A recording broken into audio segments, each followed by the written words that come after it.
ਸ੍ਰੀ ਵਾਹਿਗੁਰੂ ਸਾਹਿਬ ਜੀ। ਚੱਕਰ ਚਿਹਨ ਅਰ ਬਰਨ ਜਾਤ, ਅਰ ਪਾਤ ਨਹਿਨ ਜਿਹ। ਰੂਪ ਰੰਗ ਹਰ ਰੇਖ ਭੇਖ, ਕਉ ਕਹਿ ਨਾ ਸਕਤ ਕਿਹ। ਅਚਲ ਮੂਰਤ ਅਨਭਉ ਪ੍ਰਕਾਸ, ਅਮਿਤੋਜ ਕਹਿਜੈ। ਕੋਟ ਇੰਦਰ ਇੰਦਰਾਨ, ਸਾਹੇ ਸਾਹਾਨ ਗਣਿਜੈ। ਤਿਰ ਭਵਨ ਮਹੀਪ ਸੁਰ ਨਰ ਅਸੁਰ, ਨੇਤ ਨੇਤ ਬਨ ਤ੍ਰਿਣ ਕਹਿਤ। ਤਵੈ ਸਰਬ ਨਾਮ ਕਥੈ ਕਵਨ, ਕਰਮ ਨਾਮ ਬਰਨਤ ਸੁਮਤ। ਦਸਮ ਕਥਾ ਪਉ ਗਉਤ ਕੀ, ਭਾਖਾ ਕਰੀ ਬਨਾਏ। ਅਵਰ ਵਾਸਨਾ ਨਾਹਿ ਪ੍ਰਭ, ਧਰਮ ਜੁਧ ਕੇ ਚਾਏ।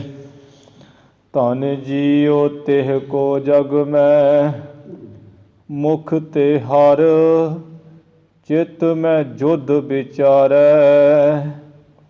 ਦੇਹ ਅਨਿਤ ਨਾ ਨਿਤ ਰਹੈ, ਜਸ ਨਾਵ ਚੜ੍ਹੈ ਭਵ ਸਾਗਰ ਤਾਰੇ। ਧੀਰਜ ਧਾਮ ਬਨਾਏ ਇਹ ਤਨ, ਬੁੱਧ ਸੋ ਦੀਪਕ ਜਿਉ ਉਜਿਆਰੈ। ਗਿਆਨ ਹੈ ਕਿ ਵੱਢਣੀ ਮਨੋ ਹਾਥ ਲੈ, ਕਾਤਰ ਤਾਕਤ ਵਾਰ ਬੁਹਾਰੈ। ਮੁਖ ਉਚਰੈ ਸ਼ਾਸਤਰ ਖਟ, ਪਿੰਗ ਗਿਰਨ ਚੜ੍ਹ ਜਾਏ। ਅੰਧ ਲਖੈ ਬਦਰੋ ਸੁਨੈ, ਜੋ ਕਾਲ ਕਿਰਪਾ ਕਰਾਏ। ਅਸ ਕਿਰਪਾਨ ਖੰਡੋ ਖੜਗ, ਤੁਬਕ ਤਬਰ ਅਰ ਤੀਰ। ਸੈਫ ਸਰੋਹੀ ਸਹਿਥੀ, ਯਹ ਹਮਾਰੇ ਪੀਰ। ਕਹਾਂ ਬੁੱਧ ਪ੍ਰਭ ਤੁਛ ਹਮਾਰੀ, ਬਰਨ ਸਕੈ ਮਹਿਮਾ ਜੋ ਤਿਹਾਰੀ। ਹਮ ਨਾ ਸਕਤ ਕਰ ਸਿਫਤ ਤੁਮਾਰੀ, ਆਪ ਲਿਹੋ ਤੁਮ ਕਥਾ ਸੁਧਾਰੀ। ਹਮ ਨਾ ਸਕਤ ਕਰ ਸਿਫਤ ਤੁਮਾਰੀ, ਆਪ ਲਿਹੋ ਤੁਮ ਕਥਾ ਸੁਧਾਰੀ। ਸਤਿਨਾਮ ਸ੍ਰੀ ਵਾਹਿਗੁਰੂ ਸਾਹਿਬ ਜੀ। ਭੁਜੰਗ ਛੰਦ। ਮਚੇ ਬੀਰ ਬੀਰੰ, ਅਭੂਤੰ ਪਯਾਣੰ। ਬੱਜੀ ਭੇਰ ਪੁੰਕਾਰ, ਤੁਕੇ ਨਿਸ਼ਾਨੰ। ਨਵੰ ਨਦ ਨਿਸ਼ਾਨ, ਗੱਜੇ ਗਹੀਰੰ। ਫਿਰੈ ਰੁੰਡ ਮੁੰਡੰ, ਤਨੰ ਤਾਛਤੀਰੰ। ਮਚੇ ਬੀਰ ਬੀਰੰ, ਅਭੂਤੰ ਪਯਾਣੰ। ਵਾਹਿਗੁਰੂ ਜੀ ਕਾ ਖਾਲਸਾ, ਵਾਹਿਗੁਰੂ ਜੀ ਕੀ ਫਤਿਹ। ਧੰਨ ਧੰਨ ਸਤਿਗੁਰੂ ਗੁਰੂ ਗਰੀਬ ਨਵਾਜ ਸ੍ਰੀ ਗੁਰੂ ਨਾਨਕ ਦੇਵ ਜੀ ਮਹਾਰਾਜ। ਸੱਚੇ ਪਾਤਸ਼ਾਹ ਸਾਹੇ ਸ਼ਹਿਨਸ਼ਾਹ, ਧੰਨ ਧੰਨ ਕਲਗੀਧਰ ਪਿਤਾ ਅੰਮ੍ਰਿਤ ਕੇ ਦਾਤੇ ਸ੍ਰੀ ਗੁਰੂ ਗੋਬਿੰਦ ਸਿੰਘ ਸਾਹਿਬ ਜੀ ਮਹਾਰਾਜ ਦਸੇ ਗੁਰੂ ਸਾਹਿਬਾਨਾਂ ਦੀ ਆਤਮਕ ਜੋਤ ਜਾਗਦੀ ਜੋਤ, ਚੌਵਰ ਛਤਰ ਤਖਤ ਸਿੰਘਾਸਣ ਦੇ ਮਾਲਕ ਸ੍ਰੀ ਗੁਰੂ ਗ੍ਰੰਥ ਸਾਹਿਬ ਜੀ ਮਹਾਰਾਜ, ਸਤਿਗੁਰੂ ਜੀ ਦੀ ਸਾਜੀ ਨਵਾਜੀ ਗੁਰੂ ਰੂਪ, ਗੁਰੂ ਖਾਲਸਾ ਗੁਰੂ ਰੂਪ ਸਾਧ ਸੰਗਤ ਜੀਓ। ਆਪ ਜੀ ਬਹੁਤ ਹੀ ਵੱਡਿਆਂ ਭਾਗਾਂ ਵਾਲੇ ਕਰਮਾਂ ਵਾਲੇ ਹੋ,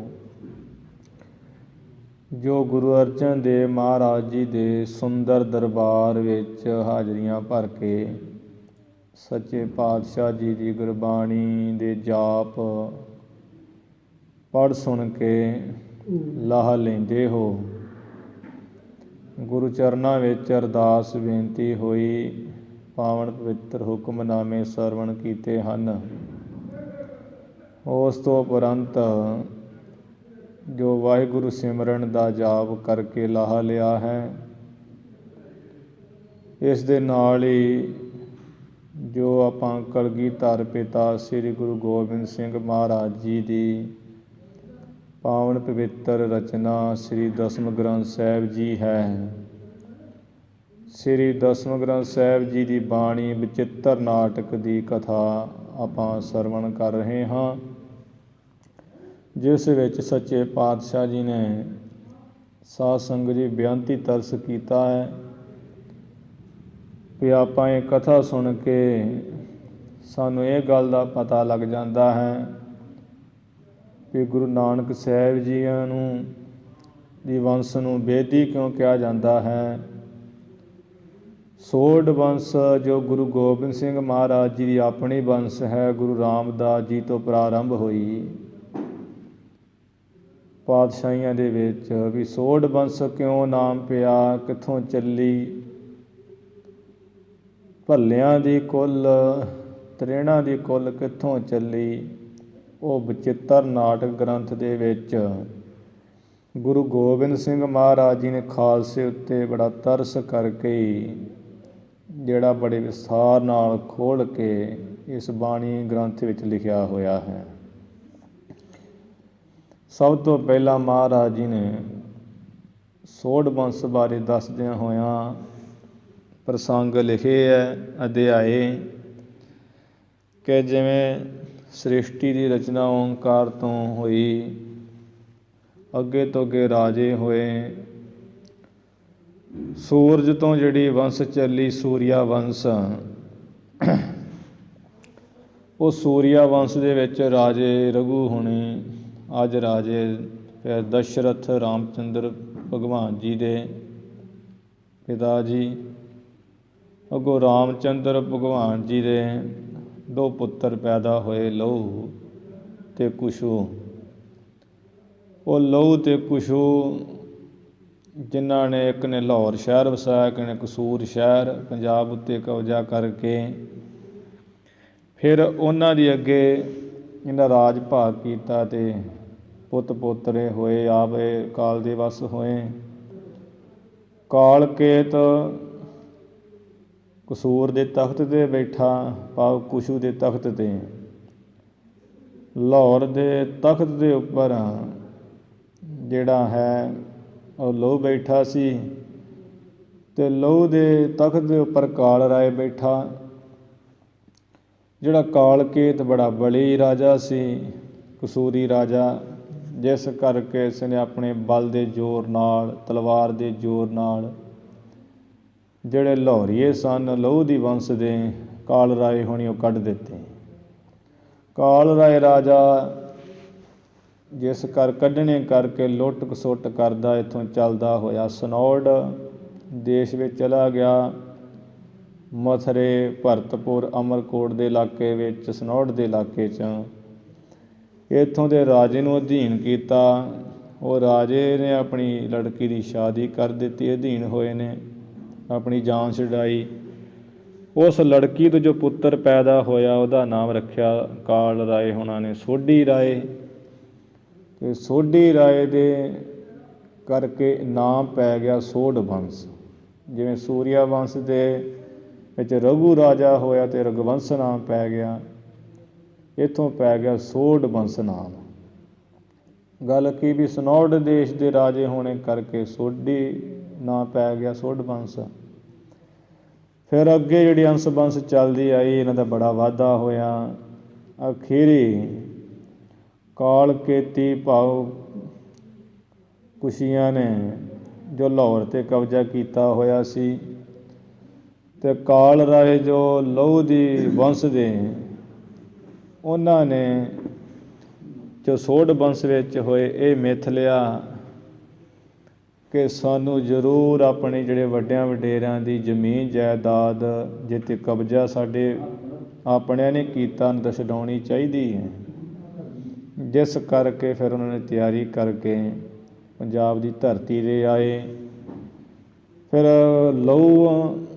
ਲਹੂ ਵੰਸ਼ ਦਾ ਅਤੇ ਕੁਸ਼ੀਆਂ ਦਾ ਭਾਵ ਕਾਲ ਕੇਤੀਆਂ ਅਤੇ ਕਾਲ ਰਾਏ ਸੋਢ ਵੰਸ਼ ਹੋਣਾ ਦਾ ਬੜਾ ਜੰਗ ਯੁੱਧ ਹੋਇਆ, ਜੋ ਕਲਗੀਧਰ ਪਿਤਾ ਮਹਾਰਾਜ ਜੀ ਨੇ, ਸੱਚੇ ਪਾਤਸ਼ਾਹ ਜੀ ਨੇ ਬੜੇ ਵਿਸਥਾਰ ਨਾਲ ਤੀਸਰੇ ਅਧਿਆਏ 'ਚ ਲਿਖਿਆ ਜੰਗ ਯੁੱਧ ਦਾ ਹਾਲ, ਸੂਰਬੀਰਾਂ ਦੇ ਜੋ ਜੰਗਮਈ ਦੌਰ ਨੂੰ ਕਥਨ ਕੀਤਾ ਹੈ। ਉਹ ਆਪਾਂ ਕਥਾ ਵਿਚਾਰ ਕੱਲ੍ਹ 38 ਜਿਹੜੇ ਛੰਦ ਉਹ ਸਰਵਣ ਕਰ ਲਏ ਸੀ ਇਸ ਤੀਸਰੇ ਅਧਿਆਏ ਦੇ। ਅੱਜ 39ਵਾਂ ਛੰਦ ਜਿਵੇਂ ਆ ਰਿਹਾ ਹੈ, ਉਹ ਜੰਗ ਜਿਵੇਂ ਹੋ ਰਹੀ ਹੈ, ਜਿੱਥੋਂ ਛੱਡਿਆ ਸੀ ਉੱਥੋਂ ਪ੍ਰਾਰੰਭ ਆਪਾਂ ਕਰ ਰਹੇ ਹਾਂ। ਗੁਰੂ ਮਹਾਰਾਜ ਜੀ ਦੇ ਮੁਖ ਤੋਂ ਉਚਾਰੀ ਹੋਈ ਪਵਿੱਤਰ ਬਾਣੀ ਬਚਿੱਤਰ ਨਾਟਕ ਦੀ ਕਥਾ ਆਓ ਆਪਾਂ ਸਰਵਣ ਕਰੀਏ। ਕਥਾ ਵਿਚਾਰ ਸਰਵਣ ਕਰਨ ਤੋਂ ਪਹਿਲਾਂ ਗੁਰੂ ਚਰਨਾਂ ਵਿੱਚ ਲਵਾਓ ਹਾਜ਼ਰੀਆਂ, ਉਚਾਰਨ ਕਰੋ ਜੀ ਸਤਿਨਾਮ ਸ੍ਰੀ ਵਾਹਿਗੁਰੂ ਸਾਹਿਬ ਜੀ। ਸਤਿਨਾਮ ਸ੍ਰੀ ਵਾਹਿਗੁਰੂ ਸਾਹਿਬ ਜੀ। ਸਤਿਨਾਮ ਸ੍ਰੀ ਵਾਹਿਗੁਰੂ ਸਾਹਿਬ ਜੀ। ਭੁਜੰਗ ਛੰਦ ਮੱਚੇ ਬੀਰ ਬੀਰੰ ਅਭੂਤੰ ਪਯਾਣੰ। ਗੁਰੂ ਮਹਾਰਾਜ ਕਹਿ ਰਹੇ ਵੀ ਖਾਲਸਾ ਜੀ ਐਵੇਂ ਲਾਹੌਰੀਆਂ ਦਾ ਅਤੇ ਕਸੂਰੀਆਂ ਦਾ ਭਾਵ ਸੋਢ ਬੰਸੀਆਂ ਦਾ ਜਿਹੜੇ ਲਾਹੌਰੀਏ ਸਨ ਅਤੇ ਸਨੌਡ ਦੇਸ਼ 'ਚ ਵਸਣੇ ਕਰਕੇ ਸੋਢੀ ਪੁੱਤਰ ਦਾ ਨਾਮ ਰੱਖਣੇ ਵਾਸਤੇ ਸੋਢ ਬੰਸ ਚੱਲੀ ਰੱਖਣੇ ਕਰਕੇ ਸੋਢ ਬੰਸ ਦਾ ਅਤੇ ਕਾਲ ਕੇਤੇ ਜਿਹੜੇ ਹੈ ਇਹ ਕੁਸ਼ੀ ਜਿਹੜੇ ਹਨ, ਇਹਨਾਂ ਦਾ ਐਵੇਂ ਯੁੱਧ ਹੋ ਰਿਹਾ ਸੀ, ਜਿਸ ਕਰਕੇ ਬੀਰ ਬੀਰੰ ਸੂਰਮਿਆਂ ਨਾਲ ਬੜੇ ਮੱਚੇ ਹੋਏ ਲੜ ਰਹੇ ਹਨ। ਅਭੂਤੰ ਬੜੇ ਆਸ਼ਚਰਜ ਤੇ ਡਰਾਉਣੇ ਰੂਪ ਵਿੱਚ ਹੋ ਕੇ। ਵੱਜੀ ਭੇਰ ਪੁੰਕਾਰ ਧੁਕੇ ਨਿਸ਼ਾਨੰ। ਭੇਰੀਆਂ ਜਿਹੜੀਆਂ ਵਾਜੇ ਹੁੰਦੇ ਜਾਂ ਛੋਟੇ ਨਗਾਰੇ ਐਵੇਂ ਭੂੰ ਭੂੰ ਕਰਕੇ ਉੱਥੇ ਵੱਜਦੇ ਹੈ, ਅਤੇ ਧੁੱਕੇ ਨਿਸ਼ਾਨ ਵੱਡੇ ਨਗਾਰੇ ਜਿਹੜੇ ਉਹ ਵੀ ਧੁੱਕ ਧੁੱਕ ਕਰਕੇ ਵੱਜਦੇ, ਆਵਾਜ਼ਾਂ ਆਉਂਦੀਆਂ ਧੁੱਕ ਧੁੱਕ ਦੀਆਂ। ਨਵੰ ਨਦ ਨਿਸ਼ਾਨ ਗੱਜੇ ਗਹੀਰੰ। ਜਿਵੇਂ ਸਮੁੰਦਰ ਗਰਜਦਾ ਛੱਲਾਂ ਆਉਣ ਦੇ ਨਾਲ, ਇਸੇ ਤਰ੍ਹਾਂ ਨਵੇਂ ਨਵੇਂ ਜਿਹੜੇ ਨਗਾਰੇ ਮੜੇ ਹੈ, ਧੌਂਸੇ ਨਗਾਰੇ, ਉਹਨਾਂ ਦਾ ਨਦ ਕਈ ਆਵਾਜ਼ਾਂ ਹੁੰਦਾ, ਬੜੀ ਗੰਭੀਰ ਗਹਿਰੀ ਗਰਜ ਪੈਂਦੀ ਹੈ। ਫਿਰੈ ਰੁੰਡ ਮੁੰਡੰ ਤਨੰ ਤਛ ਤੀਰੰ। ਕਈਆਂ ਦੇ ਜਿਹੜੇ ਸਰੀਰ ਹੈ ਉਹ ਤੇ ਤੀਰਾਂ ਨਾਲ ਤਛ ਕਈਏ ਛਿੱਲੇ ਗਏ ਹੈ, ਵਿੰਨੇ ਪਏ ਆ ਤੀਰਾਂ ਦੇ ਨਾਲ, ਤੀਰਾਂ ਦੀ ਵਾਛੜ ਹੋ ਕੇ ਸਰੀਰ 'ਤੇ ਛਾਨਣੀ ਹੋਇਆ ਪਿਆ ਕਈਆਂ ਦਾ। ਅਤੇ ਕਈਆਂ ਦੇ ਮੁੰਡ ਜਿਹੜੇ ਆ ਸਿਰ ਹਨ, ਮੁੰਡ ਕਈ ਦਾ ਸਿਰ ਨੂੰ, ਰੁੰਡ ਕਈ ਦਾ ਧੜ ਨੂੰ, ਧੜ ਅਤੇ ਸਿਰ ਇਹ ਤੁਰੇ ਫਿਰਦੇ ਹੈ, ਭਾਵ ਉੱਥੇ ਖਿਲਰੇ ਪਏ ਹੈ, ਤੁਰੇ ਫਿਰਦਿਆਂ ਨੇ ਵੀ ਉਹ ਤੁਰੇ ਫਿਰਨੇ ਕਿਵੇਂ, ਜਦੋਂ ਧੌਣ ਲਾ ਦਿੱਤੀ, ਮੁੰਡੀ ਲਾ ਦਿੱਤੀ ਉੱਪਰਲੀ, ਅਤੇ ਕੁਝ ਸਮਾਂ ਉਹ ਧੜ ਜਿਹਾ ਅਤੇ ਡਿੱਗਣ ਲੱਗਿਆ ਫਿਰਦਾ ਨਾ ਇੱਧਰ ਉੱਧਰ, ਇਵੇਂ ਤੁਰ ਫਿਰ ਰਿਹਾ ਹੈ। ਜਿਹੜਾ ਸਿਰ ਜਿਹਾ ਭੁੜਕ ਕੇ ਲੱਥਦਾ ਥੱਲੇ ਨੂੰ, ਉਹ ਵੀ ਰਿੜਦਾ ਜਾਂਦਾ, ਐਵੇਂ ਰੁੰਡ ਮੁੰਡ ਸਿਰ ਅਤੇ ਧੜ ਫਿਰ ਰਹੇ ਕਈ ਸੂਰਮਿਆਂ ਦੇ ਇੱਦਾਂ ਹੀ, ਕਈਆਂ ਦੇ ਸਰੀਰ ਤੀਰਾਂ ਨਾਲ ਵਿੰਨੇ ਪਏ ਹਨ। ਬਾਹੇ ਖਗ ਖੇਤੰ ਖਿਆਲੰ ਖਤੰਗੰ। ਜੰਗ ਦੇ ਮੈਦਾਨ ਵਿੱਚ ਖੱਗ ਤਲਵਾਰਾਂ ਚੱਲਦੀਆਂ ਸ੍ਰੀ ਸਾਹਿਬਾਂ, ਤੇ ਕਈਆਂ ਨੂੰ ਜਿਨ੍ਹਾਂ ਨੂੰ ਖਿਆਲ ਜਿਹਾ ਜਾਂਦਾ ਫਿਰ ਖਤੰਗੰ ਤੀਰ ਚਲਾਉਣਾ ਕਰਦੇ ਹਨ ਖਿੱਚ ਖਿੱਚ ਕੇ। ਰੁਲੇ ਤਛ ਮੁਛੰ ਮਹਾ ਜੋਧ ਜੰਗੰ। ਮਹਾਂ ਜਿਹੜੇ ਯੋਧੇ ਸੂਰਮੇ ਜੰਗ ਦੇ ਮੈਦਾਨ ਵਿੱਚ ਕੱਟੇ ਵੱਡੇ ਰੁਲ ਰਹੇ ਹਨ, ਲੁੱਥ ਪੁੱਥ ਹੋਏ। ਬੰਦਾ ਵੀਰ ਬਾਨਾ ਵੱਡੇ ਐਨ ਵਾਰੇ ਐਠ ਵਾਰੇ। ਜਿਹੜੇ ਬੜੇ ਵੱਡੇ ਐਠ ਵਾਰੇ, ਕਈ ਆਕੜ ਖਾਨ ਆਕੜ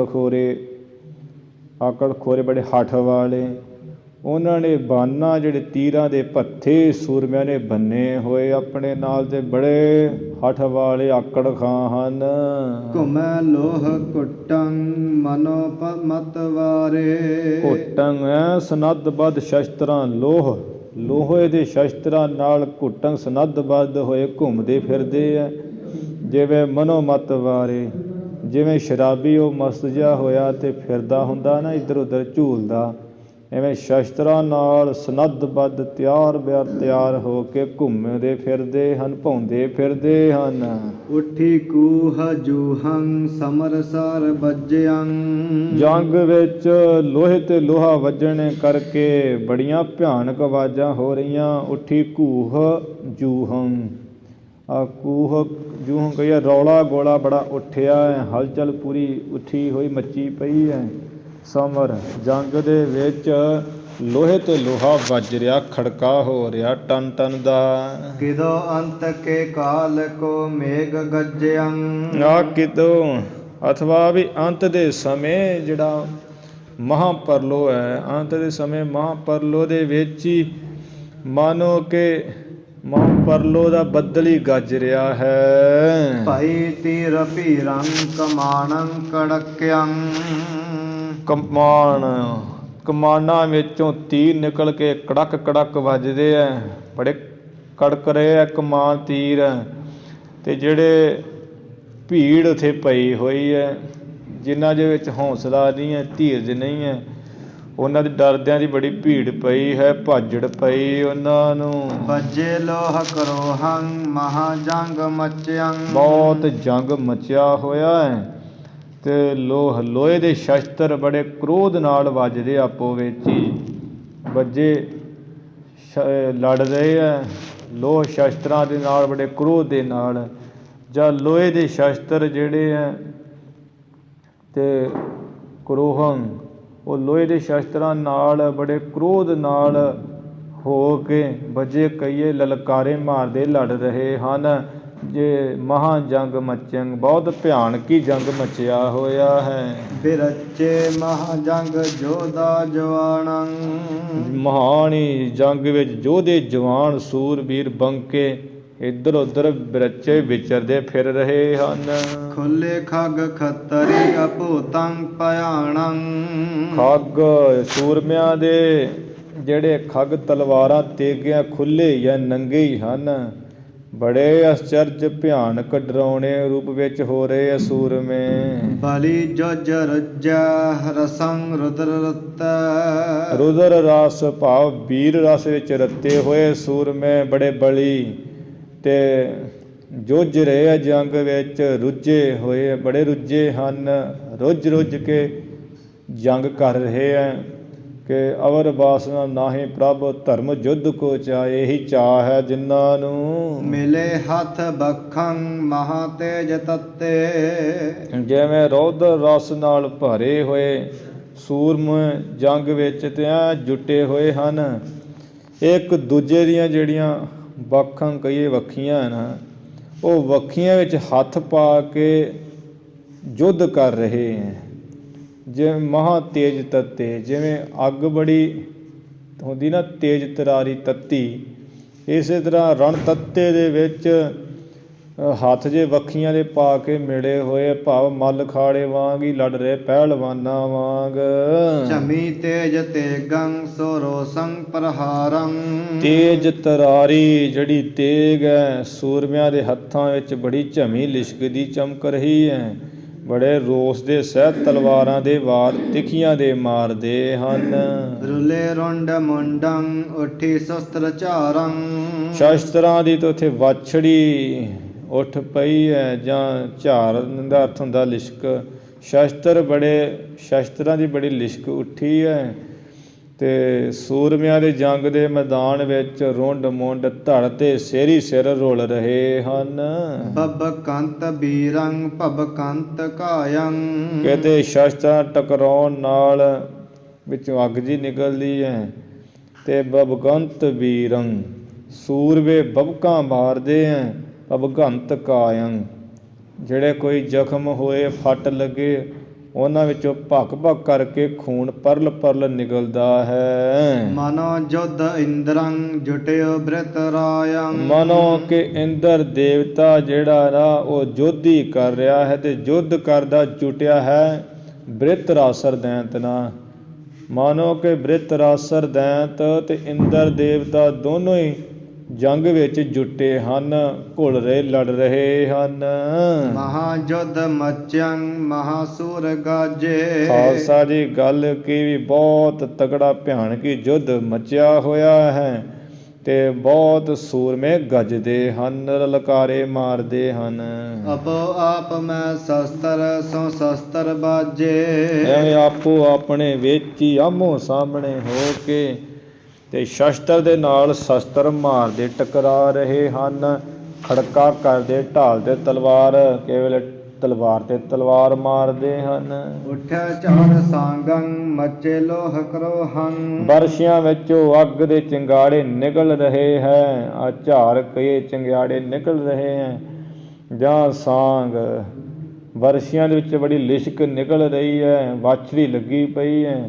ਤੇ ਸੂਰਮੇ ਲੋਹੇ ਦੇ ਨਾਲ, ਲੋਹ ਨਾਮ ਸ਼ਸਤਰ ਦਾ, ਸ਼ਸਤਰਾਂ ਨਾਲ ਬੜੇ ਹੱਥ ਵਿੱਚ ਫੜ ਕੇ ਕ੍ਰੋਧ ਦੇ ਨਾਲ ਮੱਚੇ ਜੰਗ ਵਿੱਚ ਲੜ ਰਹੇ ਹਨ।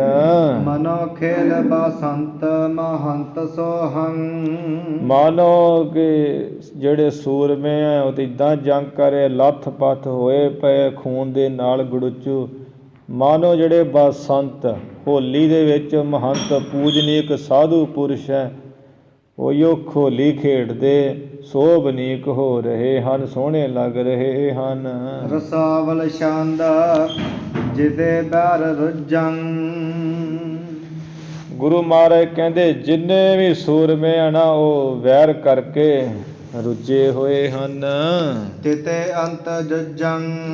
ਅੰਤ ਨੂੰ ਉਹ ਸਾਰੇ ਜੁਝੰ ਕਹੀਏ, ਜੰਗ ਕਰਦਿਆਂ ਕਰਦਿਆਂ ਸ਼ਹੀਦ ਹੋ ਗਏ ਹਨ। ਜਿਤੇ ਬੈਰ ਰੁੱਜੰ। ਹਾਂ, ਜਿੰਨੇ ਸੂਰਮੇ ਵੈਰ ਵਿੱਚ ਰੁੱਝੇ ਹੋਏ ਲੜ ਰਹੇ ਹਨ, ਉਹਨੇ ਅੰਤ ਨੂੰ ਲੜਦੇ ਲੜਦੇ ਜੁਝੰ ਸ਼ਹੀਦ ਹੋ ਗਏ ਹਨ। ਅੱਗੇ ਜਿਦੇ ਖੇਤ ਭਾਜੇ। ਜਿੰਨੇ ਜੰਗ ਦੇ ਮੈਦਾਨ ਨੂੰ ਛੱਡ ਕੇ ਭੱਜ ਗਏ ਹਨ, ਕਾਇਰ ਹੋ ਕੇ ਜਾਨਾਂ ਬਚਾਉਂਦੇ। ਤਿਤੇ ਅੰਤ ਲਾਜੇ। ਉਹ ਅੰਤ ਨੂੰ ਸਾਰੇ ਉਹਨੇ ਬੜੇ ਸ਼ਰਮਿੰਦੇ ਹੋਏ ਹਨ। ਇਹ ਜਾਂਦਿਆਂ ਨੂੰ ਗੱਲਾਂ ਹੋਣੀਆਂ ਨਾ ਵੀ ਬੜਾ ਗਏ ਸੀ ਪਹਿਲਾਂ ਤੁਸੀਂ ਸੂਰਮੇ ਬਣ ਕੇ ਪੰਜਾਬ ਵਿੱਚ ਜੰਗ ਕਰ ਲਈ, ਹੁਣ ਤੁਹਾਨੂੰ ਕੀ ਹੋਇਆ। ਐਵੇਂ ਉਹ ਅੰਤ ਨੂੰ ਬਹੁਤ ਲੱਜੇ ਹੈ, ਸ਼ਰਮਿੰਦੇ ਹੋਏ ਹਨ। ਟੁੱਟੇ ਦੇਹ ਬਰਮੰ। ਲੜਦਿਆਂ ਲੜਦਿਆਂ ਸੂਰਮਿਆਂ ਦੀਆਂ ਜਿਹੜੀਆਂ ਬਰਮੰ ਕਹੀਏ ਸੰਜੋਆਂ ਲੋਹੇ ਦੀਆਂ ਬਚਾਅ ਕਰਨ ਵਾਲੀਆਂ ਵਰਦੀਆਂ ਹੁੰਦੀਆਂ, ਤੇ ਉਹ ਟੁੱਟ ਗਈਆਂ ਹਨ। ਛੁੱਟੀ ਹੱਥ ਚਰਮੰ। ਲੜਦਿਆਂ ਲੜਦਿਆਂ ਹੱਥਾਂ ਵਿੱਚ ਜਿਹੜੀਆਂ ਢਾਲਾਂ ਫੜੀਆਂ ਸੀ ਉਹ ਕਈਆਂ ਦੀ ਟੁੱਟ ਗਈਆਂ, ਕਈਆਂ ਦੇ ਹੱਥੋਂ ਹੀ ਛੁੱਟ ਗਈਆਂ ਹਨ, ਆਸਰਾ ਹੀ ਨਹੀਂ ਰਿਹਾ। ਕਹੋ ਖੇਤ ਖੋਲੰ। ਕਿਤੇ ਤੇ ਜੰਗ ਦੇ ਮੈਦਾਨ ਵਿੱਚ ਖੋਲੰ ਕਹੀਏ ਜਿਹੜੇ ਲੋਹੇ ਦੇ ਟੋਪ ਹੈ ਉਹ ਡਿੱਗੇ ਪਏ ਹਨ। ਗਿਰੇ ਸੂਰ ਟੋਲੰ।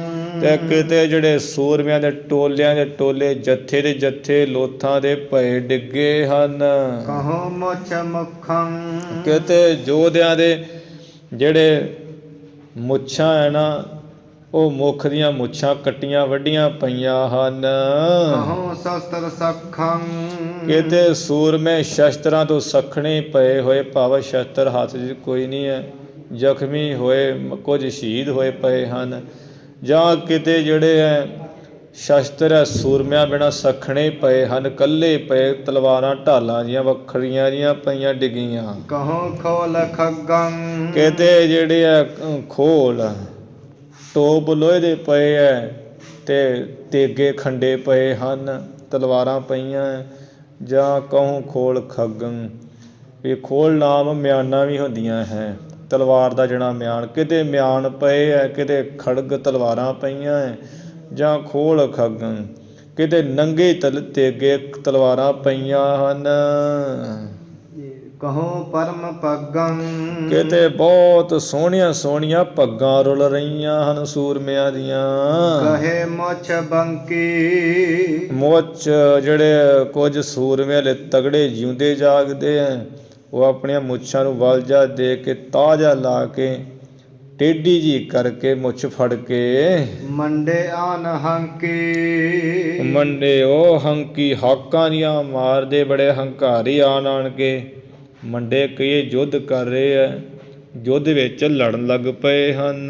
ਟਕਾ ਟਕ ਢਾਲੰ ਤੇ ਜਿਸ ਕਰਕੇ ਜਿਹੜੀ ਢਾਲਾਂ ਦੀ ਢੁਕ ਢੁਕ ਟਕ ਟਕ ਕਰਕੇ ਆਵਾਜ਼ ਆਉਂਦੀ ਜਦੋਂ ਖੜਕਦੀਆਂ ਆਪੋ ਵਿੱਚ ਵੱਜਦੀਆਂ ਹਨ। ਉੱਠ ਹਾਲ ਚਾਲੰ ਐਵੇਂ ਉੱਠ ਹਾਲ ਚਾਲੰ, ਭਾਵ ਉੱਠੇ ਹਾਲ ਚਾਲੰ ਪਾਠ ਹੈ ਸੀ, ਉੱਠੇ ਹਾਲ ਚਾਲੰ, ਹਲਚਲ ਜੀ ਉੱਠਦੀ, ਭਾਵ ਹਲਚਲ ਜੀ ਮੱਚਦੀ ਹੈ। ਭੁਜੰਗ ਛੰਦ ਖੁੱਲੇ ਖੱਗ ਖੋਨੀ ਮਹਾਬੀਰ ਖੇਤੰ। ਖਾਲਸਾ ਜੀ ਜਿਹੜੇ ਬਹੁਤ ਸੂਰਮੇ ਮਹਾਂਵੀਰ ਹੈ ਨਾ, ਉਹ ਜੰਗ ਦੇ ਮੈਦਾਨ ਵਿੱਚ ਖੂਨੀ ਤੇਗੇ ਐਵੇਂ ਨੰਗੇ ਲੈ ਕੇ ਵਿਚਰ ਰਹੇ, ਤੁਰ ਫੇਰ ਰਹੇ ਹਨ। ਨੱਚੇ ਵੀਰ ਬੈਤਾਲਿਅੰ ਭੂਤ ਪ੍ਰੇਤੰ। ਜਦੋਂ ਸੂਰਮੇ ਇੱਕ ਦੂਜੇ ਦੇ ਅੰਗਾਂ ਨੂੰ ਲਾਹੁੰਦੇ ਆ, ਜਿਹੜੇ ਸ਼ਿਵ ਜੀ ਦੇ ਨੰਦੀ ਭ੍ਰਿੰਗੀ ਇਹ ਵੀਰ ਹੈ ਜਾਂ 52 ਵੀਰ ਹੈ, ਉਹ ਨੱਚਦੇ ਹਨ। ਭੂਤਾਂ ਦੇ ਸਰਦਾਰ ਬੈਤਾਲ ਨੱਚਦੇ ਹੈ, ਭੂਤ ਨੱਚਦੇ, ਪ੍ਰੇਤ ਨੱਚਦੇ ਹੈ, ਮਾਸ ਖਾਣ ਵਾਲੇ। ਬਜੇ ਡੰਕ ਡੋਰੂ ਉੱਠੇ ਨਾਦ ਸੰਖੰ।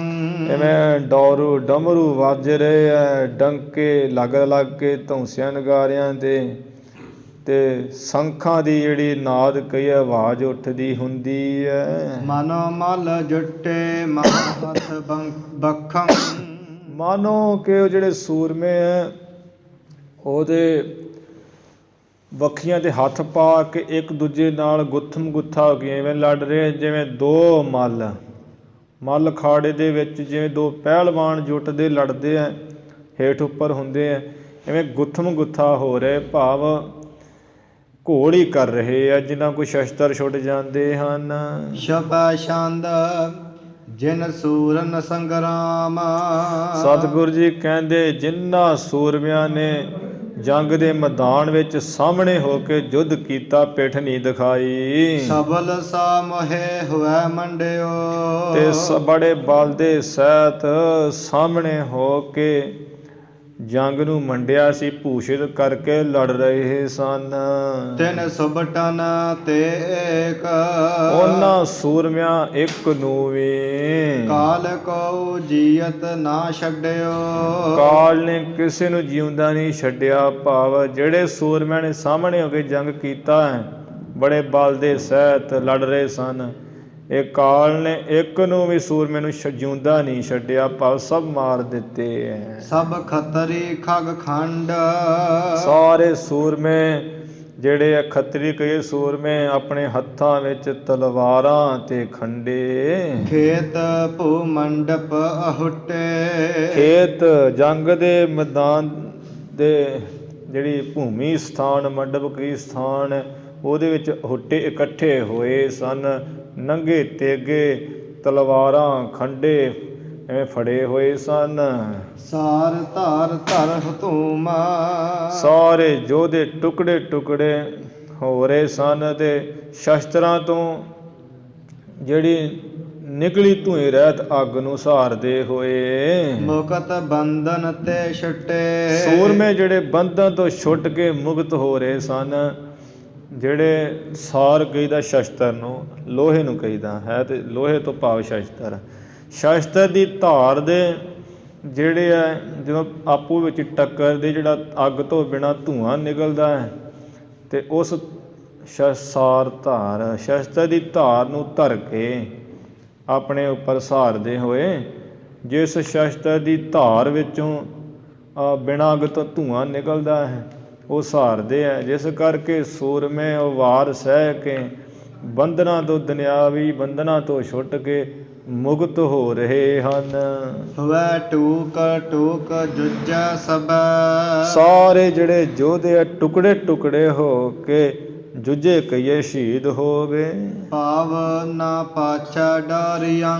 ਪਰ ਖਾਲਸਾ ਜੀ ਉਹ ਐਸੇ ਸੂਰਮੇ ਜਿਨ੍ਹਾਂ ਨੇ ਜੰਗ ਵਿੱਚ ਲੜਦਿਆਂ ਕਿਸੇ ਵੀ ਪੈਰ ਆਪਣਾ ਪਿੱਛੇ ਨਹੀਂ ਸੀ ਧਰਿਆ। ਇਹ ਜਿਹੜੇ ਸ਼ਹੀਦ ਹੋਏ ਹਨ, ਕੁਝ ਦੇ ਭੱਜ ਗਏ ਸੀ। ਜੈਕਾਰ ਅਪਾਰ ਸੋ ਧਾਰ। ਉਹਨਾਂ ਸੂਰਮਿਆਂ ਸੁਧਾਰ।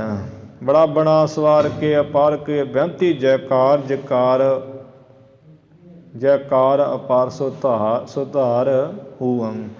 ਉਹਨਾਂ ਦਾ ਬੇਅੰਤ ਬੇਨਤੀ ਜੈਕਾਰ ਬਣਾ ਸਵਾਰ ਕੇ ਹੋਈ। ਬਾਸਿਵ ਲੋਕ ਸਿਧਾਰਿਆਂ।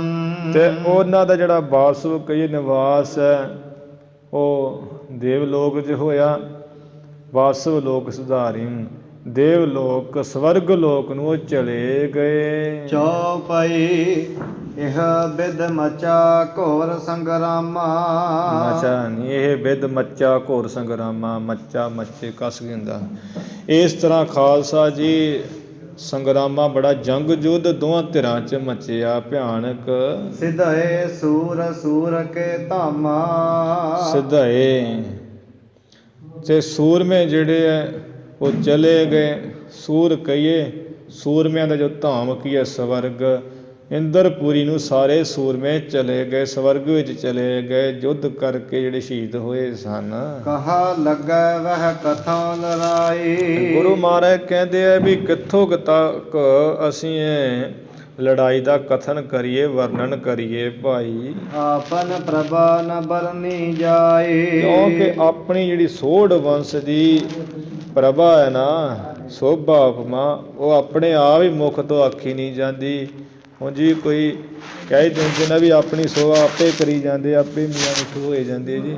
ਗੁਰੂ ਮਹਾਰਾਜ ਤੋਂ ਹੁਣ ਪਰਮੇਸ਼ਰ ਰੂਪ ਹੈ, ਤਾਂ ਕਹਿੰਦੇ ਭਾਈ ਆਪਣੀ ਜਿਹੜੀ ਉਪਮਾ ਨਾ ਉਹ ਸਾਡੇ ਕੋਲ ਆਪਣੇ ਆਪ ਕਥਨ ਨਹੀਂ ਕੀਤੀ ਜਾਂਦੀ, ਆਖੀ ਨਹੀਂ ਜਾਂਦੀ, ਭਾਵ ਅਸੀਂ ਨਹੀਂ ਕਹਿ ਸਕਦੇ। ਉਸ ਸਮੇਂ ਦੀ ਕਥਾ ਭੁਜੰਗ ਭਰਿਆ ਤਛੰਦ ਲਵੀ ਸਰਬ ਜੀਤੇ ਕੁਸੀ ਸਰਬ ਹਾਰੇ। ਗੁਰੂ ਮਹਾਰਾਜ ਨੇ ਖੁਲਾਸਾ ਕਰਕੇ ਕਿਹਾ ਵੀ ਇਹ ਜੰਗ ਦੇ ਵਿੱਚ ਲਵੀ ਕਹੀਏ ਜਿਹੜੇ ਲਹੂ ਦੇ ਪੁੱਤ ਪੋਤਰੇ ਭਾਵ ਜਿਹੜੇ ਕਾਲ ਰਾਜ ਨੂੰ ਕੱਢਿਆ ਸੀ ਸਨੌੜ ਦੇਸ਼ ਨੂੰ, ਸੋਢ ਵੰਸ਼ ਚੱਲੀ। ਸੋਢੀ ਭਾਵ ਲਹੂ ਦੀ ਅੰਸ਼ ਵੰਸ਼ ਦੇ, ਸੋਢ ਵੰਸ਼ ਦੇ, ਉਹ ਤੇ ਸਾਰੇ ਜਿੱਤ ਗਏ।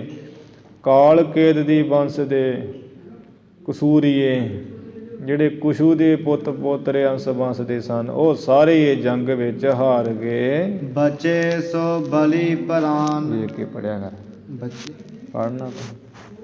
ਬਚੇ ਜੋ ਬਲੀ ਪ੍ਰਾਨ ਲੈ ਕੇ ਸਿਧਾਰੇ। ਜਿਹੜੇ ਬੜੀ ਸੂਰਮੇ ਬਚੇ ਹੈ ਉਹ ਆਪਣੇ ਪ੍ਰਾਣ ਲੈ ਕੇ ਬਚਾ ਕੇ ਇੱਥੋਂ ਚਲੇ ਗਏ। ਚਤੁਰ ਵੇਦ ਪਠਿਅੰ ਕੀਓ ਕਾਸ ਬਾਸੰ। ਆਪਣੇ ਪ੍ਰਾਣ ਲੈ ਲੈ ਕੇ ਸਿਧਾਰੇ ਕਈਏ ਭੱਜ ਕੇ ਨਿਕਲ ਗਏ। ਤੇ ਚਾਰ ਵੇਦ ਪਠਿਅੰ ਕੀਓ ਕਾਸ ਬਾਸਨ। ਉਹਨਾਂ ਨੇ ਇੱਥੋਂ ਜਾ ਕੇ ਨੱਠ ਕੇ ਕਾਂਸੀ ਵਿੱਚ ਜਾ ਨਿਵਾਸ ਕੀਤਾ ਤੇ ਚਾਰ ਵੇਦ ਪੜਨ ਲੱਗ ਪਏ। ਘਨ ਬਰਖ ਕੀਨੇ ਤਹਾਂ ਹੀ ਨਿਵਾਸੰ। ਉੱਥੇ ਕਾਂਸੀ ਵਿੱਚ ਜਾ ਕੇ ਫਿਰ ਉਹਨਾਂ ਨੇ ਕੁਸ਼ੀਆਂ ਨੇ ਕਸੂਰੀਆਂ ਨੇ ਬਹੁਤ ਸਾਲ ਜਿਹੜਾ ਨਿਵਾਸ ਕੀਤਾ, ਭਾਵ ਕਾਂਸੀ ਵਿੱਚ ਹੀ ਉੱਥੇ ਰਹੇ। ਫਿਰ ਇਤ ਸ੍ਰੀ ਬਚਿੱਤਰ ਨਾਟਕ ਗ੍ਰੰਥੇ ਲਵੀ ਕੁਸੀ ਜੁਧ ਵਰਨਨੰ ਨਾਮ ਤ੍ਰਿਤੀਆ ਧਿਆਏ। ਸਮਾਪਤ ਮਸਤ ਸਭ ਮਸਤ ਅਫਜੂ। ਇਤੀ ਕਹੀਏ ਇੱਥੇ ਸੁਭਾਏਮਾਨ ਜੋ ਬਚਿੱਤਰ ਨਾਟਕ ਗ੍ਰੰਥ ਹੈ, ਜਿਹਦੇ ਵਿੱਚ ਰੰਗਾਂ ਰੰਗਾਂ ਦੇ ਨਾਟਕਾਂ ਦਾ ਸਤਿਗੁਰੂ ਜੀ ਨੇ ਕਥਨ ਕੀਤਾ ਹੈ, ਜਾਂ ਅਦਭੁਤ ਨਾਟਕ ਅਚਰਜੀ ਨਾਟਕ ਜਿਹੜਾ ਵਾਲਾ ਗ੍ਰੰਥ ਹੈ।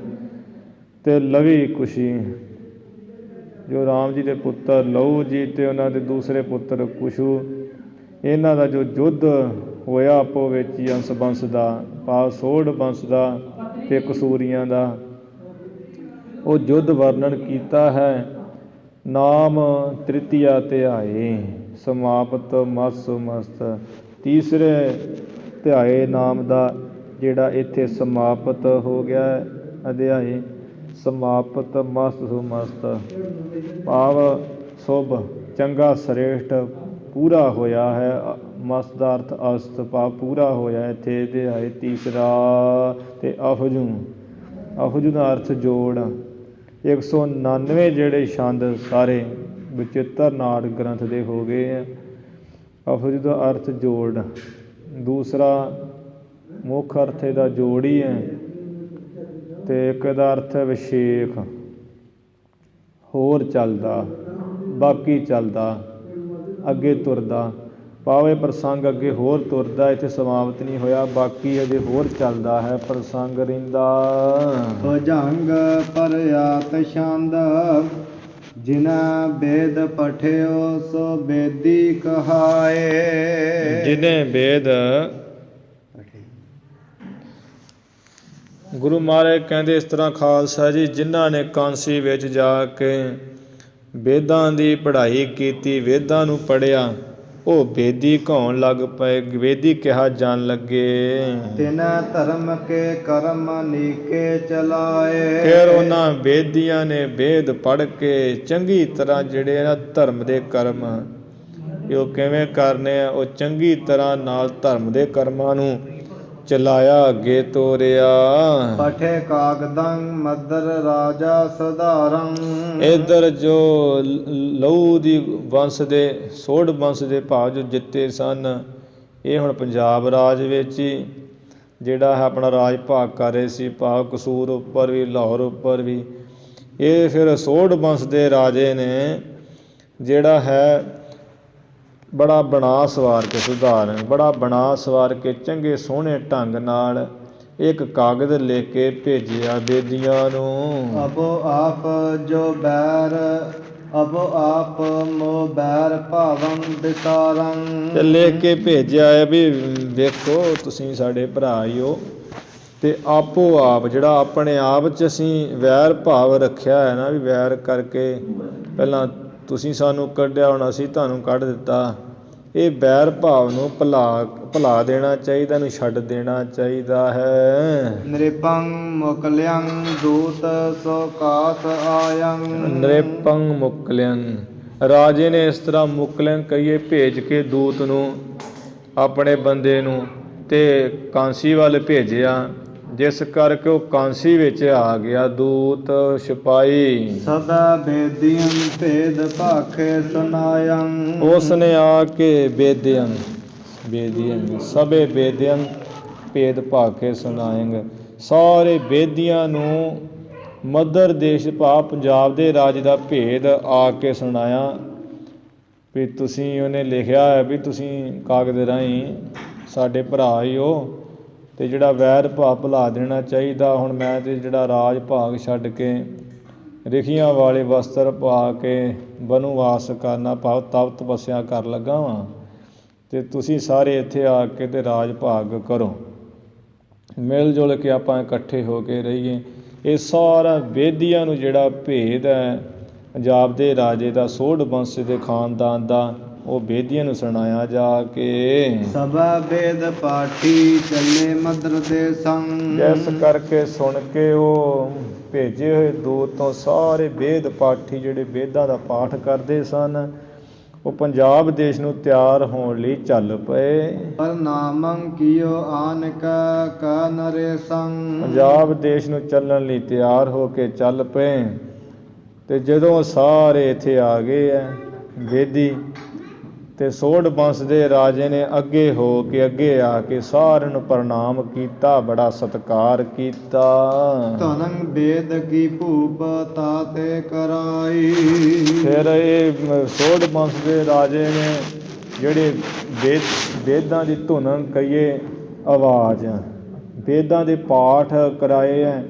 ਫਿਰ ਵੇਦੀਆਂ ਤੋਂ ਜਿਹੜੀ ਵੇਦਾਂ ਦੀ ਕਥਾ ਕਰਵਾਈ। ਸਭੈ ਪਾਸ ਬੈਠੇ ਸਭਾ ਵਿੱਚ ਭਾਈ। ਸਾਰੇ ਜਿਹੜੇ ਭਾਈ ਨਾ ਸੋਢ ਬੰਸ ਦੇ, ਇਸੇ ਤਰ੍ਹਾਂ ਵੇਦੀ ਬੰਸ ਦੇ, ਇਹ ਇਕੱਠੇ ਸਭਾ ਦੇ ਵਿੱਚ ਬੈਠ ਕੇ ਵੇਦਾਂ ਦੇ ਪਾਠ ਸੁਣ ਰਹੇ, ਨੇੜੇ ਨੇੜੇ ਹੋ ਕੇ ਇੱਕਮਿਕ ਹੋਏ ਪਏ ਸਨ।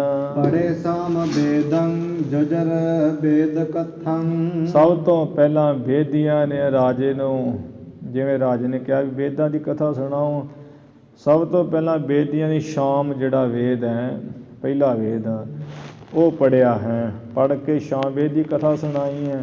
ਫਿਰ ਜਿਹੜਾ ਜਜਰ ਵੇਦ ਹੈ ਉਹਨੂੰ ਕਥਨ ਕੀਤਾ, ਉਹਦੀ ਕਥਾ ਸੁਣਾਈ ਹੈ। ਰਿਗੰ ਵੇਦ ਪਠਿਅੰ ਕਰੇ ਭਾਵ ਹੱਥੰ। ਫਿਰ ਤੀਸਰਾ ਵੇਦ ਜਿਹੜਾ ਰਿਗ ਵੇਦ ਹੈ, ਰਿਗ ਵੇਦ ਪੜ੍ਹਨਾ ਕੀਤਾ, ਉਹਦੀ ਕਥਾ ਕੀਤੀ ਹੈ, ਕਰੇ ਭਾਵ ਹੱਥਾਂ। ਜਿਵੇਂ ਜਿਹੋ ਜਿਹਾ ਪ੍ਰਸੰਗ ਆਉਂਦਾ ਹੈ, ਜਿਵੇਂ ਵਿਦਵਾਨ ਲੋਕ ਕਈ ਕਥਾਵਾਚਕ ਹੱਥ ਜਿਹਾ ਮਾਰਦੇ ਹੁੰਦੇ, ਉਹ ਜਿਹਾ ਹੱਥ ਮਾਰਦੇ ਆ, ਹਾਵ ਭਾਵ ਕਰਦੇ ਆ। ਜਿਹੋ ਜਿਹਾ ਪ੍ਰਸੰਗ ਆਉਂਦਾ ਉਹ ਜਿਹਾ ਹੱਥ ਭਾਵ ਜਿਹਾ ਮਾਰ ਕੇ ਤੇ ਕਥਾ ਕਰ ਕਰਕੇ ਸੁਣਾਉਂਦੇ, ਕਥਨ ਕਰਦੇ ਹਨ।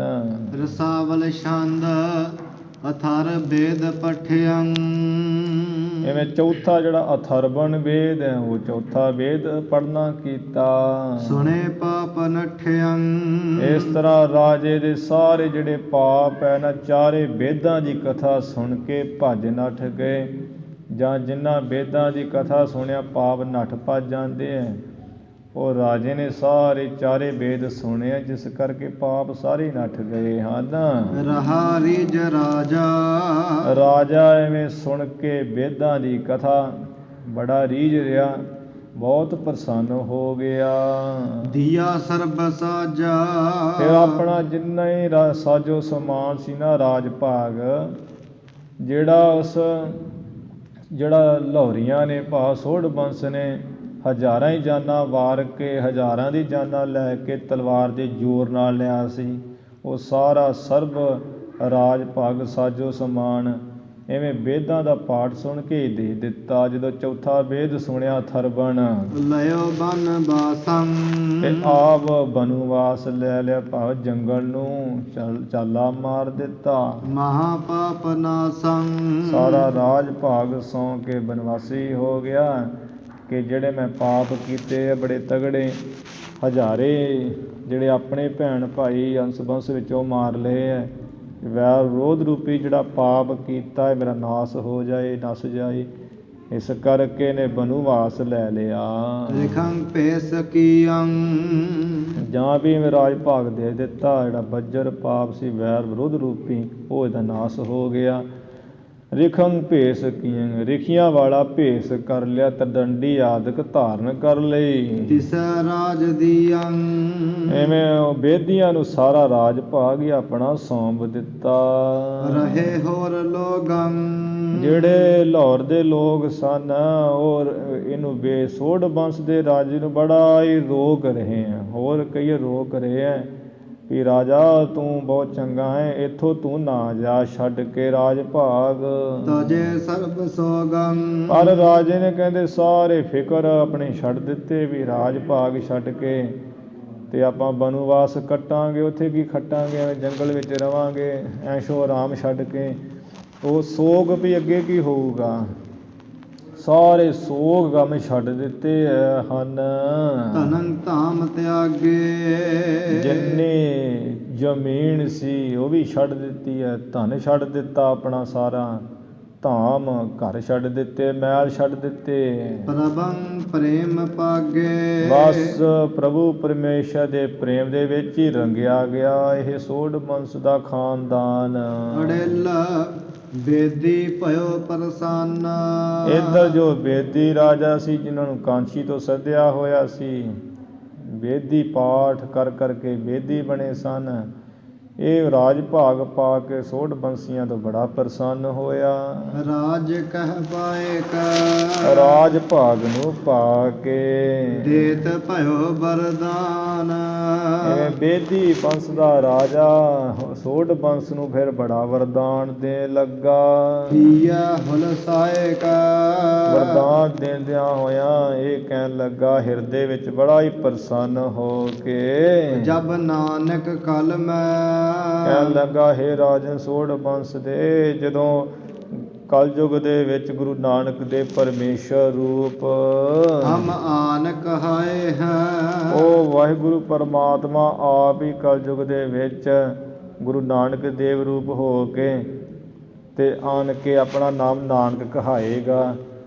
ਤੇ ਉਸ ਵੇਲੇ ਹੋ ਜਗਤ ਪੂਜ ਕਰ ਤੋਹੇ ਤਾਂ ਤੈਨੂੰ ਜਗਤ ਦਾ ਪੂਜਨੀ ਗੁਰੂ ਬਣਾ ਕੇ ਵੀ ਜਾਂ ਤੁਹਾਨੂੰ ਇਹ ਸੋਢ ਬੰਸ ਨੂੰ ਗੁਰੂ ਨਾਨਕ ਦੇਵ ਜੀ ਜਗਤ ਵਿੱਚ ਪੂਜਨੀ ਕਰ ਦੇਣਗੇ। ਪਰਮ ਪਦ ਪਾਏ ਹੈ ਤੇ ਤੁਸੀਂ ਇਸ ਤਰ੍ਹਾਂ ਆਪ ਬਹੁਤ ਉੱਤਮ ਪਦਵੀ ਪ੍ਰਾਪਤ ਕਰੋਗੇ, ਭਾਵ ਸੱਚਖੰਡ ਨੂੰ ਜਾਓਗੇ, ਕੇਵਲ ਮੁਕਤੀ ਪਾਓਗੇ। ਤੁਹਾਡੀ ਬੰਸ ਨੂੰ ਸੋਢ ਬੰਸ ਨੂੰ ਗੁਰੂ ਨਾਨਕ ਦੇਵ ਪਰਮੇਸ਼ਰ ਰੂਪ ਪ੍ਰਗਟ ਹੋ ਕੇ ਤੇ ਜਿਹੜਾ ਜਗਤ ਵਿੱਚ ਪੂਜਨੀ ਕਰਨਗੇ, ਭਾਵ ਚੌਥੇ ਸਰੂਪ ਵਿੱਚ ਆ ਕੇ ਦੋਹਰਾ ਲਵੀ ਰਾਜ ਦੇ ਬਣ ਗਏ। ਜਿਹੜੇ ਲਾਹੌਰੀਏ ਸਨ ਲਹੂ ਕੁਲ ਦਾ ਰਾਜਾ ਸੋਢ ਬੰਸੀਆ ਐਵੇਂ ਰਾਜ ਭਾਗ ਬੇਦੀਆਂ ਨੂੰ ਦੇ ਕੇ ਤੇ ਜੰਗਲ ਵਿੱਚ ਚਲੇ ਗਏ। ਬੇਦੀਆਂ ਕੀਨੋ ਰਾਜ ਇੱਧਰ ਬੇਦੀਆਂ ਨੇ ਜਿਹੜੇ ਕਸੂਰੀਏ ਸਨ ਕੁਸ਼ੂ ਦੀ ਕੁਲ ਵਾਲੇ ਉਹਨਾਂ ਨੇ ਰਾਜ ਭਾਗ ਕੀਤਾ। ਮਗਰੋਂ ਭਾਂਤ ਭਾਂਤ ਤਿੰਨ ਭੋਗੀਆਂ ਫਿਰ ਤਰ੍ਹਾਂ ਤਰ੍ਹਾਂ ਦੇ ਨਾਲ ਬੜੇ ਜਿਹੜੇ ਦੁਨਿਆਵੀ ਭੋਗ ਭੋਗੇ, ਰਾਜ ਭਾਗ ਦੇ ਸੁੱਖ ਭੋਗੇ। ਭੂਆ ਕਾ ਸਗਲ ਸਮਾਜ ਇਹ ਜਿਹੜੀ ਧਰਤੀ ਹੈ, ਧਰਤੀ ਦੇ ਹਰ ਤਰ੍ਹਾਂ ਦੇ ਸੁੱਖ ਭੋਗੇ। ਧਰਤੀ ਦਾ ਸਕਲ ਸਾਰਾ ਸਾਜੋ ਸਮਾਨ ਰਾਜ ਭਾਗ ਕੀਤਾ। ਚੌਪਈ ਤ੍ਰੇਤੀਯ ਵੇਦ ਸੁਨ ਬੇਤਮ ਕੀਆ। ਐਵੇਂ ਜਦੋਂ ਸੋਢੀ ਰਾਜੇ ਨੂੰ ਬਣ ਵਿੱਚ ਜਾਣ ਲੱਗਿਆ ਸੀ ਤੇ ਬੇਦੀਆਂ ਦੇ ਰਾਜੇ ਨੇ ਫਿਰ ਇਹ ਬਚਨ ਕੀਤਾ, ਕਹਿੰਦਾ ਵੀ ਦੇਖ ਸੋਢ ਬੰਸ ਦੇ ਰਾਜੇ, ਤੂੰ ਜਦੋਂ 3 ਵੇਦ ਸੁਣੇ ਐ, ਪਰ 3 ਵੇਦ ਜਦੋਂ ਪਹਿਲਾਂ ਸੁਣਨੇ ਕੀਤੇ ਸਨ, ਚਤੁਰ ਵੇਦ ਸੁਨ ਭੂਆ ਕੋ ਦਿਆ, ਉਦੋਂ ਤੂੰ ਨਹੀਂ ਚੁੱਪ ਕੀਤਾ ਰਿਹਾ ਹੈ। ਫਿਰ ਜਦੋਂ ਚੌਥਾ ਵੇਦ ਸੁਣਨਾ ਕੀਤਾ ਤੇ ਭੂ ਕੋ ਦਿਆ, ਸਾਰੇ ਧਰਤੀ ਦਾ ਜਿਹੜਾ ਰਾਜ ਭਾਗ ਸਾਨੂੰ ਦੇ ਦਿੱਤਾ, ਭਾਵ ਤੂੰ ਸਾਨੂੰ ਰਾਜ ਦੇ ਦਿੱਤਾ। 3 ਜਨਮ ਹਮ ਹੋ ਜਬ ਧਰ ਹੈ। 3 ਵੇਦ ਸੁਣੇ ਸੀ ਤਦੋਂ ਸ਼ਾਂਤ ਰਹੇ ਸਨ। ਇਸ ਕਰਕੇ ਕਹਿਣ ਲੱਗੇ ਹੈ ਕਿ ਜਦੋਂ 3 ਜਨਮ ਅਸੀਂ ਧਾਰਾਂਗੇ, ਚੌਥੇ ਜਨਮ ਗੁਰੂ ਤੋਹਿ ਕਰ ਹੈ। ਜਦੋਂ ਚੌਥਾ ਜਨਮ ਜਿਹੜਾ ਹੈ ਧਾਰਾਂਗੇ, ਚੌਥੇ ਜਨਮ ਵਿੱਚ ਤੈਨੂੰ ਗੁਰੂ ਕਰਾਂਗੇ, ਗੁਰੂ ਬਣਾਵਾਂਗੇ। ਭਾਵ ਹੇ ਰਾਜਾ ਤੂੰ 3 ਵੇਦ ਸੁਣਨੇ ਕੀਤੇ, ਇਸ ਕਰਕੇ 3 ਜਨਮ ਹੀ ਪਹਿਲਾਂ ਅਸੀਂ ਧਰਾਂਗੇ ਗੁਰੂ ਨਾਨਕ ਸਾਹਿਬ ਜੀ ਰੂਪ ਵਿੱਚ। ਤੇ ਜਦੋਂ ਚੌਥੇ ਰੂਪ ਵਿੱਚ ਅਸੀਂ ਆਉਣਾ ਹੋਊਗਾ, ਚੌਥੇ ਜਨਮ ਵਿੱਚ ਚੌਥੇ ਅਵਤਾਰ ਰੂਪ ਵਿੱਚ ਤੈਨੂੰ ਗੁਰੂ ਕਰਾਂਗੇ, ਤੈਨੂੰ ਗੁਰੂ ਬਣਾਵਾਂਗੇ। ਗੁਰੂ ਰਾਮਦਾਸ ਮਹਾਰਾਜ ਜੀ ਵੱਲ ਇਸ਼ਾਰਾ ਹੈ। ਉਤ ਰਾਜਾ ਕਾਨਨ ਹੈ ਸਿਧਾਇਓ। ਇਹ ਬੇਦੀ ਵੰਸ਼ ਦੇ ਰਾਜੇ ਨੇ ਕਿਹਾ ਵੀ ਚੌਥੇ ਜਨਮ ਵਿੱਚ ਤੈਨੂੰ ਤੁਹਾਡੇ ਵੰਸ਼ ਵਿੱਚ ਗੁਰੂ ਕਰਨਗੇ ਗੁਰੂ ਨਾਨਕ ਦੇਵ ਜੀ। ਉਧਰ ਜਿਹੜਾ ਸੋਢ ਵੰਸ਼ ਦਾ ਰਾਜਾ ਸੀ ਉਹ ਤੇ ਕਾਨਨ ਹੈ ਜੰਗਲ ਨੂੰ ਚਲਾ ਗਿਆ। ਇਤ ਇਨ ਰਾਜ ਕਰਤ ਸੁਖ ਪਾਇਓ। ਇੱਧਰ ਬੇਦੀਆਂ ਨੇ ਰਾਜ ਭਾਗ ਕਰਦਿਆਂ ਬੜਾ ਸੁਖ ਪਾਇਆ ਹੈ, ਹਰ ਤਰ੍ਹਾਂ ਦੇ ਸੁਖ ਪ੍ਰਾਪਤ ਕੀਤੇ। ਕਹਾ ਲੱਗੇ ਕਰ ਕਥਾ ਸੁਣਾਓ। ਗੁਰੂ ਗੋਬਿੰਦ ਸਿੰਘ ਮਹਾਰਾਜ ਕਹਿੰਦੇ ਖਾਲਸਾ ਜੀ, ਇਹ ਜਿਹੜੀ ਕਥਾ ਹੈ ਨਾ, ਜੋ ਆਪੋ ਵਿੱਚ ਹੀ ਸਾਰੀ ਬੇਦੀਆਂ ਦੀ ਤੇ ਸੋਢ ਬੰਸ ਦੀ ਹੋਈ, ਕਿੱਥੋਂ ਕਿਤਾ ਕਥਨ ਕਰਕੇ ਸੁਣਾਈਏ, ਵਿਸਥਾਰ ਨਾਲ ਵਰਣਨ ਕਿਵੇਂ ਕਰੀਏ। ਗ੍ਰੰਥ ਬੜਨ ਤੇ ਅਧਿਕ ਡਰਾਓ। ਕਿਉਂਕਿ ਵਿਚਿੱਤਰ ਨਾਟਕ ਗ੍ਰੰਥ ਵਜਨ ਤੋਂ ਅਸੀਂ ਬਹੁਤ ਡਰਦੇ ਹਾਂ। ਵੀ ਗ੍ਰੰਥ ਦੇ ਵੱਧ ਜਾਣ ਦਾ ਡਰ ਹੈ। ਤਾਂ ਅਸੀਂ ਡਰਦੇ ਹਾਂ ਵੀ ਗ੍ਰੰਥ ਬਹੁਤ ਵੱਧ ਜਾਏਗਾ ਜੇ ਸਾਰੀ ਕਥਾ ਲਿਖੀਏ। ਇਹ ਗੁਰੂ ਮਹਾਰਾਜ ਜੀ ਦੀ ਮੌਜੀ ਹੈ। ਸੱਚੇ ਪਾਤਸ਼ਾਹ ਜੰਗ ਯੁੱਧ ਤੋਂ ਨਹੀਂ ਡਰਦੇ, ਪਰ ਗ੍ਰੰਥ ਵਧਣ ਤੋਂ ਡਰਦੇ ਹਨ। ਇਤ ਸ੍ਰੀ ਬਚਿੱਤਰ ਨਾਟਕ ਗ੍ਰੰਥੇ ਵੇਦ ਪਾਠ ਭੇਟ ਰਾਜ ਚਤੁਰਥ ਧਿਆਏ ਸਮਾਪਤ ਮਸਤ ਸੁਭ ਮਸਤ ਅਫਜੂ। ਇਹਦੀ ਕਹੀਏ ਇੱਥੇ ਸੁਭਾਏਮਾਨ ਬਚਿੱਤਰ ਨਾਟਕ ਗ੍ਰੰਥ ਦਾ ਚਤੁਰਥ ਅਧਿਆਏ, ਚੌਥਾ ਅਧਿਆਏ ਜਿਹੜਾ ਸਮਾਪਤ ਹੋ ਗਿਆ ਹੈ, ਜਿਸ ਵਿੱਚ ਵੇਦ ਪਾਠ ਵੇਦੀ ਵੰਸ਼ ਨੇ ਵੇਦ ਪਾਠ ਸੁਣਾਇਆ ਅਤੇ ਸੋਢ ਵੰਸ਼ ਨੇ ਰਾਜ ਭੇਟਾ ਕਰ ਦਿੱਤਾ ਉਸ ਦੇ ਬਦਲੇ, ਫਿਰ ਆਪ ਵਾਰੂ ਬਚਨ ਲਏ। ਇਵੇਂ ਚੌਥਾ ਅਧਿਆਏ ਸਮਾਪਤ ਹੋਇਆ। ਮਸਤ ਸੁਭ ਮਸਤ ਜੋ ਸ੍ਰੇਸ਼ਟ ਹੈ ਅਧਿਆਏ, ਬੜਾ ਚੰਗਾ ਹੈ, ਉੱਥੇ ਸਮਾਪਤ ਹੋਇਆ। ਇਤੀ ਕਹੀਏ ਸੰਪੂਰਨ ਪੂਰਾ ਹੋਇਆ ਹੈ। ਅਫਜੂ ਇੱਥੇ 199 ਜਿਹੜੇ ਛੰਦ ਹੈ ਸੰਪੂਰਨ ਹੋ ਗਏ ਹਨ ਅਤੇ 4 ਜਿਹੜੇ ਅਧਿਆਏ ਹੋ ਗਏ ਹਨ। ਅਫਜੂ ਕਹੀਏ ਹੋਰ ਚੱਲਦਾ, ਬਾਕੀ ਰਹਿੰਦਾ ਪ੍ਰਸੰਗ ਅਜੇ ਹੋਰ ਚੱਲੇਗਾ। ਤੁਰਦਾ ਹੈ ਪ੍ਰਸੰਗ ਅਜੇ ਬਾਕੀ ਹੋਰ ਰਹਿੰਦਾ, ਉਹ ਅੱਗੇ ਆਏਗਾ 5ਵਾਂ ਅਧਿਆਏ, ਉਹ ਆਪਾਂ ਕੱਲ੍ਹ ਦੀ ਦੀਵਾਨਾਂ ਵਿੱਚ ਸਰਵਣ ਕਰਾਂਗੇ। ਹੁਣ ਇੱਥੇ ਜਿਹੜੀ ਆਪਾਂ ਸਮਾਪਤੀ ਕਰੀਏ। ਧੰਨ ਧੰਨ ਸ੍ਰੀ ਗੁਰੂ ਗ੍ਰੰਥ ਸਾਹਿਬ ਜੀ ਮਹਾਰਾਜ। ਗੁਰੂ ਕੀ ਸੰਗਤ ਬਖਸ਼ਣ ਵਾਲੇ ਬਖਸ਼ ਲੈਣਾ ਜੀ। ਭੁੱਲਾਂ ਚੁੱਕਾਂ ਦੀ ਖਿਮਾ ਹੈ, ਵਿਚਾਰਾਂ ਦੀ ਸੰਭਾਲਤੀ। ਉਤ ਰਾਜਾ ਕਾਨਨ ਹੈ ਸਿਧਾਇਓ ਇਤ ਇਨ ਰਾਜ ਕਰਤ ਸੁਖ ਪਾਇਓ। ਕਹਾਂ ਲੱਗੇ ਕਰ ਕਥਾ ਸੁਨਾਓ ਗ੍ਰੰਥ ਵਢਣ ਤੇ ਅਧਿਕ ਡਰਾਓ।